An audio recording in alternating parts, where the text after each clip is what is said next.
నటుడు మంచు మనోజ్ ఉస్తాద్ పేరుతో ETV win కోసం టాక్ షోను హోస్ట్ చేసిన విషయం తెలిసిందే. తాజాగా యువ నటుడు శర్వానంద్ కూడా ఈ టాక్ షోకు చీఫ్ గెస్ట్గా వచ్చి ప్రేక్షకులను అలరించాడు. ఈ ఎపిసోడ్లో మనోజ్ మెగాస్టార్ చిరంజీవి గురించి మాట్లాడడం మొదలుపెట్టారు.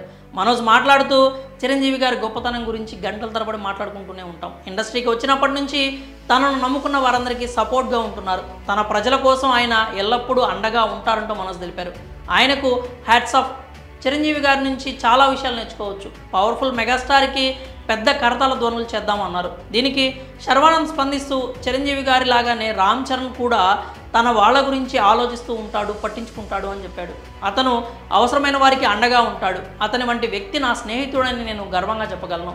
చరణ్ స్నేహితుడిగా ఉండడం నా అదృష్టం. చిరంజీవి గారిలో ఉన్న మంచి లక్షణాలన్నీ రామ్ చరణ్లో కూడా ఉన్నాయని తెలిపారు. శర్వానంద్ రామ్ చరణ్ చిన్ననాటి స్నేహితులు అన్న విషయం అందరికీ తెలిసిందే. గతంలో కూడా ఎన్నోసార్లు శర్వానంద్ తమ స్నేహం గురించి చెప్పుకొచ్చారు. చిరంజీవి రామ్ చరణ్ల గురించి మనోజ్ శర్వానంద్ చెప్పిన ఈ మాటలు ప్రస్తుతం సోషల్ మీడియాలో వైరల్గా మారాయి. పైన చెప్పుకున్న విధంగా శర్వానంద్ చరణ్కు చిన్ననాటి స్నేహితుడు. ప్రస్తుతం మనోజ్ వాట్ ది ఫిష్ సినిమాతో రీఎంట్రీ ఇస్తున్నాడు. మరోవైపు శర్వానంద్ శ్రీరామాదిత్య దర్శకత్వంలో మనం అనే ఓ సినిమా చేస్తున్నారు. పీపుల్ మీడియా ఫ్యాక్టరీ పతాకంపై టీజీ విశ్వప్రసాద్ నిర్మిస్తున్న ఈ చిత్రంలో కృతి శెట్టి హీరోయిన్గా నటిస్తుండగా అబ్దుల్ వహాబ్ సంగీతం అందిస్తున్నారు. మరి మెగాస్టార్ చిరంజీవి రామ్ చరణ్ గురించి శర్వానంద్ మనోజ్ చేసిన కామెంట్స్పై మీరేమనుకుంటున్నారు? మీ అభిప్రాయాలను కామెంట్స్ రూపంలో తెలియజేయండి.